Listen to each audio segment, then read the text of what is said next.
Three mechanics worked in a workshop. Their names were Marco, Louis, and Edison. One day, Marco told Louis and Edison, "Work faster." But as soon as he saw the owner's car arriving, he quickly stood up and smeared grease all over his clothes to make himself look like the hardest worker. In reality, most of the work was done by Louis and Edison. Then Marco went outside and pretended to be busy working. The owner arrived and said, "Come and collect your salaries." She noticed that Marco's clothes were covered in oil and grease, while Louis and Edison looked clean. The owner cut $100 from Louis's salary and $100 from Edison's salary. She gave the money to Marco and said, "This is your reward for working so hard." Louis and Edison looked shocked. "Boss, why did you reduce our salaries?" they asked. She replied, "Because Marco does all the work. You two don't." They wanted to explain, but Marco quickly interrupted. "Please don't listen to them. They always avoid work, and I have to do everything myself." The owner believed Marco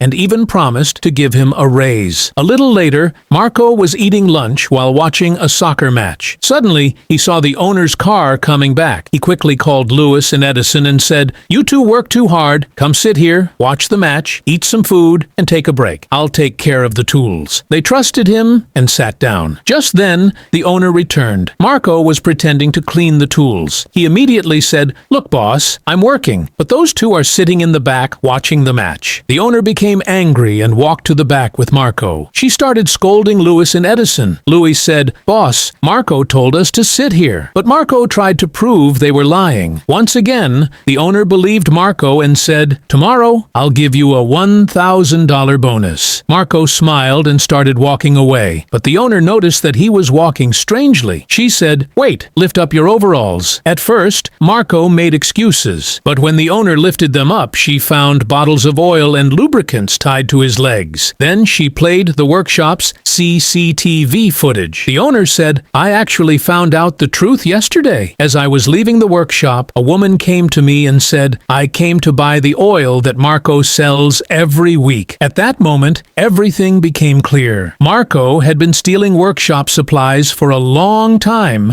and secretly selling them outside. The owner apologized to Louis and Edison, returned their $100 each, and gave them an extra bonus. Louis thanked the owner on behalf of both of them. Then the owner turned to Marco and said, "From today, you are fired. Pack your things and leave this workshop immediately." Ashamed, Marco quietly picked up his belongings and left. Lies never stay hidden forever, but honesty and hard work are always rewarded in the end. What do you think? Did the owner make the right decision? Let us know in the comments, and don't forget to subscribe for more inspiring stories.